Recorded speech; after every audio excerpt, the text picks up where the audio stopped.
semuanya, kembali lagi bersama saya Gustia Putustiari, mahasiswi Universitas Pendidikan Ganesha, Fakultas Teknik dan Kejuruan, jurusan Teknik Informatika, Program Studi Sistem Informasi. Pada video sebelumnya, kita telah membahas apa itu framework COVID-5 dan prinsip-prinsip dasar COVID-5.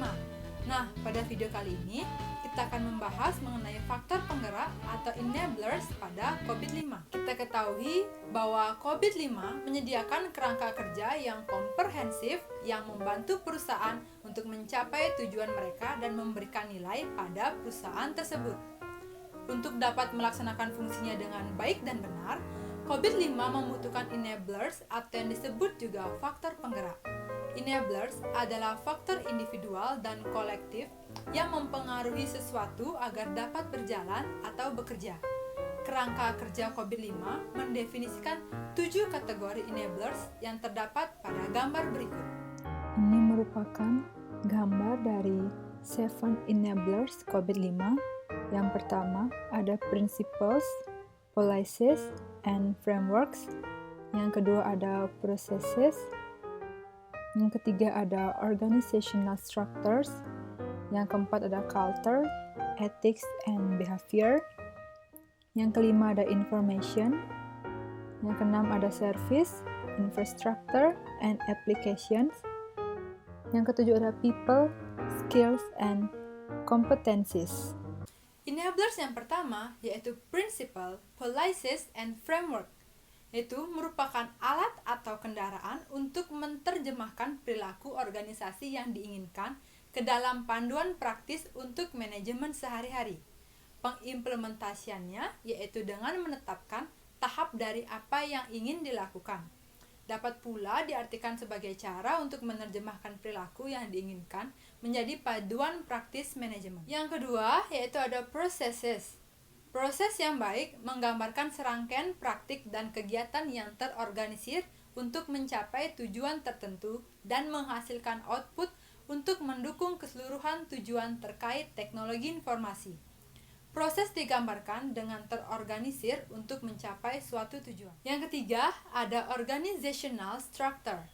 Entitas pengambilan keputusan utama di perusahaan dan sangat penting untuk memahami struktur organisasi pada suatu perusahaan dan bagaimana cara mereka membantu atau menghalangi pengambilan keputusan pada perusahaan tersebut. Yang keempat, ada culture, ethics, and behavior, di mana berfokus pada orang-orang atau individu karena hal ini sering diremehkan sebagai faktor keberhasilan dalam kegiatan tata kelola dan manajemen.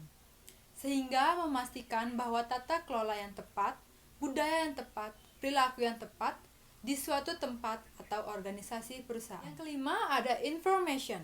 Informasi secara alami diperlukan untuk menjaga agar organisasi tetap berjalan dan diatur dengan baik. Tetapi pada tingkat operasional informasi sering menjadi produk utama diperlukan untuk menjaga organisasi berjalan dengan baik dan teratur. Tapi pada tingkat operasional, informasi adalah hal utama dari perusahaan itu sendiri. Yang keenam yaitu ada service, infrastructure, and application. Infrastruktur, teknologi, dan aplikasi yang menyediakan perusahaan dengan pengelolaan informasi teknologi dan jasa.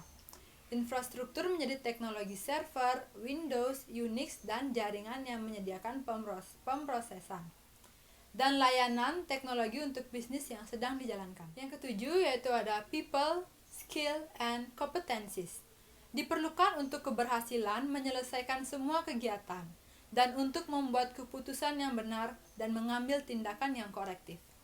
Terkait dengan sisi sumber daya manusia, dan manusia kemudian diperlukan secara jelas untuk keberhasilan dalam penyelesaian apa yang ingin dicapai dalam keputusan yang tepat dan tindakan yang korektif. Dalam menggunakan COVID-5, mempertimbangkan semua enabler sangat penting, karena untuk memastikan bahwa setiap enabler memenuhi kebutuhan enabler lainnya. Hal ini dapat dilihat dari bagaimana mereka saling berhubungan. Misalnya, proses membutuhkan informasi, organisasi dan struktur membutuhkan keterampilan dan perilaku, dan lain sebagainya.